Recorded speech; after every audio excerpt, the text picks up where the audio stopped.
शांति प्रिया बॉलीवुड की उभरती नई अदाकारा है, जिसने हाल ही में अपनी मां को कैंसर के कारण खो दिया। शांति अपनी मां की अस्थियां ले उन्हें विसर्जित करने हरिद्वार जा रही थी कि अचानक उसे अपने प्रोड्यूसर का कॉल आया। शांति, फिल्म का फाइनल शेड्यूल रॉय स्टूडियो में शूट होने का है 10 दिन तक, और कॉल टाइम कल सुबह 6 बजे का है। मगर सर, मेरी माँ की अस्थियों का विसर्जन करने मुझे कल हर हाल में जाना है। इसके बाद आपको जितने दिन शूट करना है कर लीजिएगा। उड़ी बाबा, अरे शांति, जरूरी नहीं होता तो हम तुमको फोन नहीं करता। इस फिल्म की वजह से हम पूरा सर से पांव तक कर्जे में डूबा है, और अगर अब ज्यादा देर हुआ तो हम पूरा कंगाल हो जाएगा। प्रोड्यूसर मुकेश के कई बार मनाने के बाद आखिर शांति ने हाँ कर दी और अपने नौकर के साथ रॉय स्टूडियोज के लिए गाड़ी में निकल पड़ी। पूरे दिन के लंबे शूट के बाद शांति प्रिया थक हार कर अपने कॉटेज पहुंची और कपड़े बदलकर बिस्तर पर लेटते ही सीधा सो गई। शांति अभी नींद की आगोश में गई ही थी कि अचानक उसकी नींद एक अजीब सी आवाज से टूट गई। ये आवाज बाहर लॉबी से आ रही थी। शांति भी अपना होश संभाल अंधेरे में डूबी लॉबी की तरफ बढ़ चली। लॉबी में पहुंचते ही शांति को एक औरत का अक्स दिखाई दिया, जो दीवार को अपने नाखूनों से कुरेद रही होती है। अंधेरा होने के कारण शांति उसे आवाज देती है। कौन है आप? क्या मैं आपकी कोई मदद कर सकती हूँ? शांति के पूछने पर भी जब उस औरत ने कोई जवाब नहीं दिया तो शांति लॉबी की लाइट जला उस औरत की ओर बढ़ने लगी।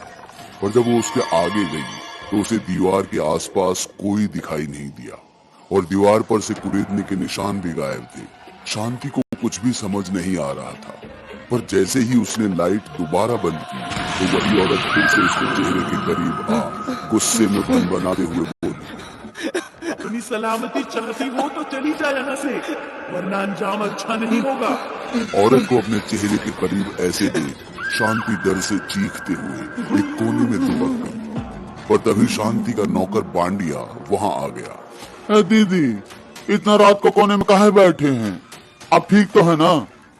ये औरत मुझे कुछ कर देगी, उसे जाने को बोलो। कौन सी औरत दीदी? आपके और हमारे सिवा तो यहाँ कोई नहीं है। पांडिया की बात सुनकर शांति ने मुड़कर देखा तो वहां कोई नहीं था।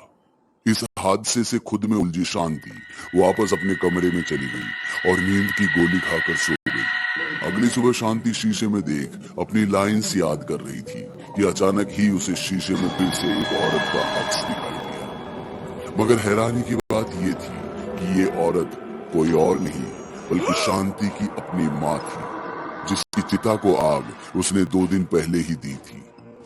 शांति मेरी बच्ची, मैंने तुझे कल भी यही कहा था और आज भी कह रही हूँ, इस फिल्म को छोड़ और चली जा यहाँ से कहीं दूर। माँ, तो क्या कल रात वो आप ही थी? हाँ मेरी बच्ची, मैं ही थी। इससे पहले कुछ अनर्थ हो, मैं तुझे आगाह करने आई हूँ। माँ, आप क्या कह रहे हो? मुझे कुछ समझ नहीं आ रहा। और मुकेश जी का क्या? नाम मत ले उस कमीने का। उसकी चमक धमक के पीछे छिपी काली को सिर्फ मैं जानती हूँ, सिर्फ मैं। इससे पहले कि शांति की माँ अपनी बात पूरा करती, वो बात को अधूरा छोड़ गायब हो गई। शांति प्रिया हड़बड़ाई हालत में माँ माँ चिल्लाते हुए इधर उधर देखने लगी। तभी स्पॉट दादा ने दरवाजा खटखटाते हुए कहा, मैडम, शॉट रेडी है और डायरेक्टर साहब ने आपको जल्दी बुलाया है। स्पॉट दादा की बात सुन शांति ने अपने माथे का पसीना पोंछते हुए कहा, आप चलिए, मैं बस अभी आई। कुछ देर बाद शांति जब पूरी तरह से काम और फोकस्ड हुई तो खुद ब खुद शूटिंग के कमरे की ओर चल दी। मगर हैरानी की बात ये थी कि उस कमरे में सिर्फ लाइट्स और कैमरा के इक्विपमेंट्स पड़े थे, मगर उन्हें देखने वाला वहां कोई कैमरामैन, लाइटमैन और प्रोडक्शन वाला वहां मौजूद नहीं था। शांति को ये कुछ अजीब सा लगा, पर वो इस बात पर गौर ना करते हुए उस कमरे में इधर से उधर टहलने लगी। पलंग के करीब आते ही उसे कुछ ऐसा दिखा जिसे देख किसी भी इंसान का खून डर से जम जाए। पलंग के बराबर में एक गड्ढा खुदा हुआ था, जिसमें पड़ी हुई लाशें सड़ रही थी, जिन्हें देख शांति ऐसे चीखी मानो उसकी चीख से आसमां फट पड़ने को हो जाए। शांति की चीख सुन स्पोर्ट दादा और सेठ के कुछ और लोग भी वहां आ गए और शांति को कांपता हुआ और पसीने से तरबतर देखकर हैरान हो गए। पर शांति इससे पहले कि उन्हें कुछ बता पाती, उसने देखा कि कमरा तो एकदम खाली है। वहां न लाइट्स थी और ना ही इक्विपमेंट्स, और जहां उसने गहरा गड्ढा देखा था वहां बस एक आम सा फर्श था। ये सब देख शांति को अपनी आंखों पर यकीन नहीं हो रहा था। उसके दिमाग में कई सारे सवाल घूमने लगे। क्या उसे सच में अपनी माँ की बात मान लेनी चाहिए, या ये बस उसके दिमाग का कोई वहम है जिसका ताल्लुक उसकी माँ की मौत से जुड़ा हुआ है। 14 घंटों की कड़ी शूटिंग के बाद शांति अपने कमरे में वापस आ चुकी थी और टेबल पर पड़ी अपनी माँ की अस्थियों को देखकर बोली, माँ आपके जाने के बाद कुछ भी ठीक नहीं हो रहा। काश आप यहाँ होते तो मुझे बता पाते। मैं क्या करूँ? शांति, शांति मेरी बच्ची, मैं आज भी तेरे साथ हूँ, और अब जो मैं तुझे कहने वाली हूँ वो बिना सवाल किए सुन और कर। तुझे मुकेश राय का कत्ल करना होगा।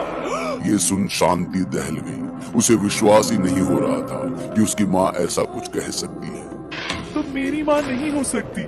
मेरी माँ किसी का खून करने के लिए मुझसे कभी नहीं कहेगी, खासकर मुकेश जी जैसे भले इंसान का। उसी भले इंसान के हाथ कितनों के खून से रंगे हैं तुझे अंदाजा भी नहीं है मेरी बेटी। और अगर तूने अगले 3 दिन में उसका खून नहीं किया तो याद रख, स्टूडियो में काम करने वाले हर एक इंसान को ऐसी मौत मिलेगी जो उसने कभी सपने में भी नहीं सोची होगी। इतना कहते ही शांति को अपने हाथ पर एक बिजली का झटका सा महसूस हुआ, जिससे उसके हाथों से अस्थियों का कलश गिर गया। इसी के साथ ही उसे अपने बगल वाले कमरे में कुछ गिरने की आवाज आई। शांति ने जब आवाज का पीछा किया तो उसके होश उड़ गए, क्योंकि उसके सामने उसके नौकर बंड्या की लाश पड़ी थी, जिसके सिर के ऊपर पंखा गिरने की वजह से कुचला जा चुका था। अगले 2 दिन के लिए रॉय स्टूडियो में एक के बाद एक हादसों का सिलसिला बढ़ता ही जा रहा था। पहले सिक्योरिटी गार्ड जो अक्सर ड्यूटी पर सो जाया करता था, एक शाम अपनी नींद में चल बसा तो एक रात शांति प्रिया की बहन का किरदार निभा रही अदाकारा की अपने ही बाथटब में डूबने से मौत हो गई। आखिर में जब शांति के पास कोई रास्ता नहीं बचा तो उसे थक हार कर अपनी माँ का कहा मानना ही पड़ा। शांति अपने कमरे में हाथ में अपनी माँ की अस्थियां लिए शीशे में खुद को देख बुदबुदाते हुए बोली, माँ जो तुम कहोगी मैं वो सब करने के लिए तैयार हूँ। बस जो हो रहा है प्लीज उसे रोक दो। मैं किसी की मौत की वजह नहीं बनना चाहती माँ। कल मुकेश राय सेट पर आ रहा है, लेकिन कल वो जिंदा जाएगा या नहीं ये तुम पर निर्भर करेगा। ध्यान से सुनो तुम्हें क्या करना है। जैसे कि उम्मीद थी, मुकेश अपने 2 बॉडीगार्ड्स के साथ सेट पर पहुंचा, जहां फिल्म का क्लाइमैक्स शूट होना था। शांति प्रिया भी अपने दिल लुभाने वाले अंदाज में सेट पर जा पहुंची, जिसे देख सब एक टक ऐसे देख रहे थे मानो स्वर्ग से कोई अप्सरा उतर आई हो। शांति ने मुकेश के कानों में धीरे से वासना से भरे स्वर में कहा, शूट के बाद रात में यहीं रुकना। तुम्हारे लिए एक सरप्राइज है जिसे देख तुम्हारा सुख चैन होश सब उड़ जाएंगे। कुछ घंटों के शूट के बाद जब पैकअप हुआ तो मुकेश कोने में खड़ा शांति का इंतजार कर रहा था।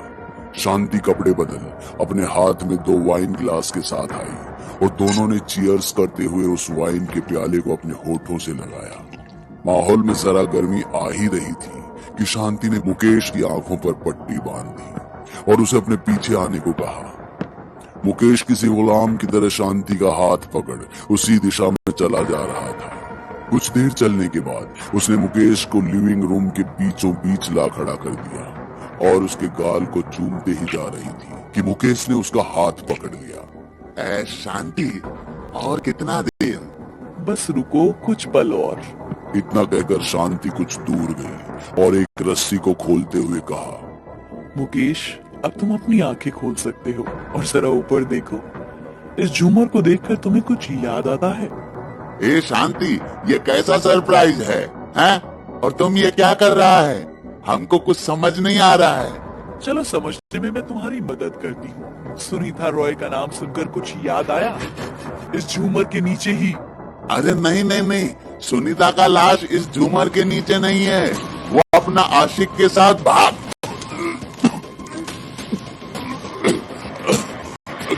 तुमने क्या किया है हमारे साथ?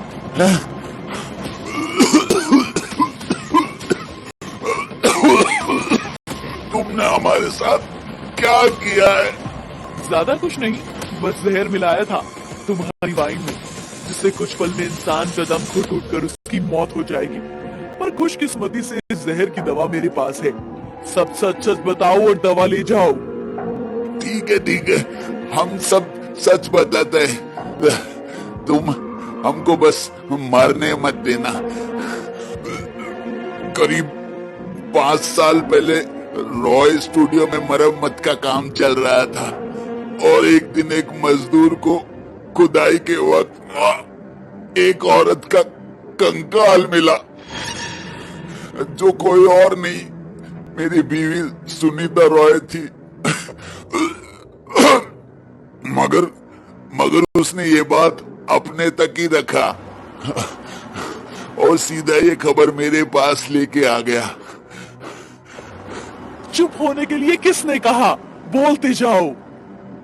खबर के बदले वो हमको ब्लैकमेल किया और बोला उसके और उसकी मजदूर की तनख्वाह 4 गुना नहीं बढ़ाई तो वो पुलिस को रॉय स्टूडियो की दहलीज पर ला खड़ा करेगा। ये बात सुनकर हम बहुत घबरा गया था और कर्जे में डूबा होने के कारण हमारे पास कोई चारा नहीं था। शांति तो तुमने उस मजदूर का बेरहमी से खून कर दिया। सही कहा ना मैंने? लेकिन बात सिर्फ इतनी सी नहीं हो सकती। बताओ मुझे पूरा सच, वरना इस झूमर की रस्सी काटकर तुम्हें मार डालूंगी। हमने उस मजदूर की छाती में छुरा घोंपकर मौत के घाट उतार दिया, पर इसको हमारा बदकिस्मती कहो कि पगार लेने आए हुए मजदूरों ने हमको रंगे हाथों पकड़ लिया और गुस्से में तिल मिलाए वो लोग मुझे मारने के लिए आगे बढ़ने लगे। पर इससे पहले कि वो लोग हम पर हाथ भी उठाता, मेरे बॉडीगार्ड ने उनको गोलियों से भून दिया। उनकी लाश इस स्टूडियो में कहीं दफना दी। यही था पूरा सच। अब हमको वो दवा दे दो, हमको छोड़ दो शांति, हमको छोड़ दो। मुकेश का पूरा सच सुनने के बाद भी वो उस पर बिना रहम किए झूमर की रस्सी काट उस पर झूमर गिरा देती है, जिससे मुकेश की मौके पर ही मौत हो जाती है। मुकेश ने जैसे ही अपनी आखिरी सांस ली, शांति की माँ की आत्मा उसके सामने आ खड़ी हुई और रोते हुए उसने कहा, मेरी बच्ची, मुझे माफ कर देना। मैंने तुझे खूनी बना दिया, मगर मैं मजबूर थी।